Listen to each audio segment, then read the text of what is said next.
Myanmar में तख्ता पलट के बाद एक बार फिर से सेना की कैद में मौजूद आंग सान सूची ने आज से ठीक 4 साल पहले कहा था कि म्यांमार में हिंसा, आग, नफरत और फिर उससे पैदा होने वाले डर से निपटने के लिए हमें बहादुरी के साथ खतरे मोल लेने होंगे। उन्होंने कहा था कि इस कुचक्र को तोड़ने के लिए शायद कुछ हद तक किसी के हित प्रभावित हो सकते हैं और यही बहादुरी है।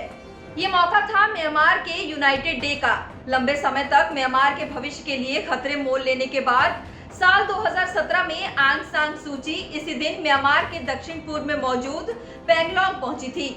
एक लोकतांत्रिक नेता होने के तौर पर आंग सान सूची म्यांमार में आजादी के बाद से 2017 तक राष्ट्रपति सीजफायर समझौते पर दस्तखत न करने वाले हथियारबंद समूहों को इस पर दस्तखत के लिए मनाना चाह रही थी।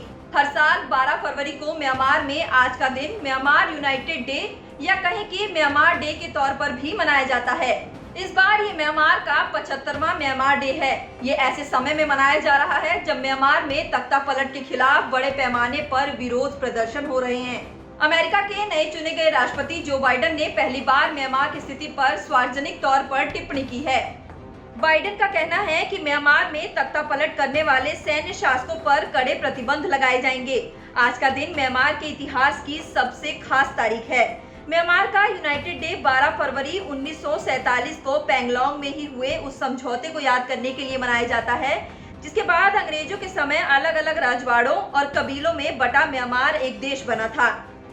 शान राज्य की घाटी में बसे पैंगलोंग में हुए इस एकीकरण समझौते में आंग सान सूची के पिता जनरल आंग सान की अहम भूमिका थी। जनरल आंग सान अंग्रेजों से आजादी से पहले बनी अंतरिम सरकार के नेता थे। 12 फरवरी 1947 यानी कि आज ही के दिन जनरल आंग सान ने शान, काईचीन और चीन के नेताओं के साथ मिलकर संघीय सरकार के फॉर्मूले पर ये एकीकरण समझौता करवाया था। ये सभी एथनिक माइनॉरिटी के लोग आज आंग सान सूची के समर्थन में सेना के खिलाफ सड़कों पर उतरे हुए हैं।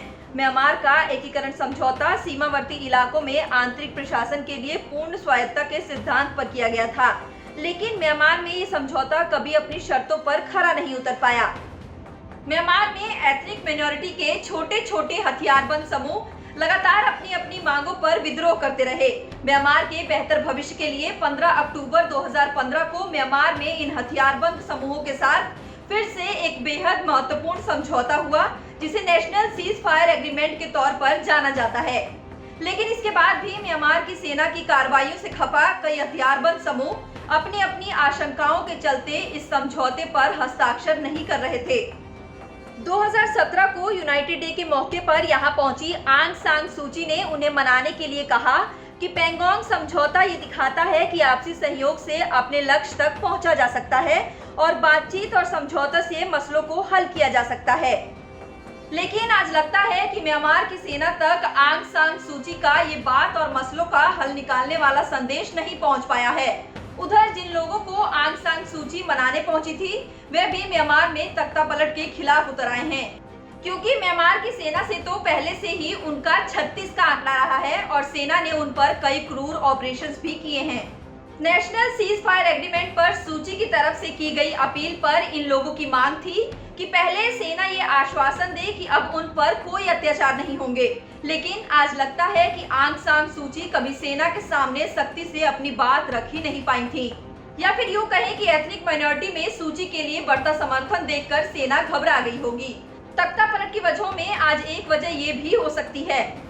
70 साल से ज्यादा हो चुकी आंग सान सूची सालों से म्यांमार में डर, घृणा, संघर्ष और फिर उससे पैदा होने वाले डर के कुचक्र को तोड़ने के लिए खुद एक तरफ खतरे मोल लेती रही और दूसरी तरफ उन्होंने बहुत सा त्याग भी किया। लेकिन साल 2017 में यूनाइटेड डे का भाषण देते हुए उन्हें जरा भी अंदाजा नहीं होगा कि कुछ साल बाद ही उम्र के इस पड़ाव पर वो खुद फिर से उसी कुचक्र में फंस जाएंगी, या यूं कहें कि उनका तख्ता पलट हो जाएगा। सूची की सरकार पर मुस्लिम समुदाय पर सेना के अत्याचार न रोकने का आरोप भी लगा इसे, लेकिन अंतर्राष्ट्रीय मंच पर सूची की आलोचना की गई। ऐसे में म्यांमार डे पर आज पैंगोंग समझौता याद करना और भी जरूरी हो जाता है, जिसका वादा था कि समस्याओं का जवाब बातचीत और समझौतों से निकाले जाएंगे। पैंगोंग समझौते में किए गए वादों को 1947 में बने म्यांमार के संविधान में भी शामिल किया गया था। इसका 10वां अध्याय कहता है कि कुछ विशेष परिस्थितियों में एकीकरण में शामिल हुए राज्य अलग हो सकते हैं। अब देखना ये होगा कि म्यांमार में सेना कब तक आंग सान सूची की रिहाई करती है। म्यांमार में सेना का शासन इस बार अगर लंबा चला तो इससे म्यांमार के अस्तित्व और भविष्य के लिए बहुत से सवाल खड़े हो जाएंगे।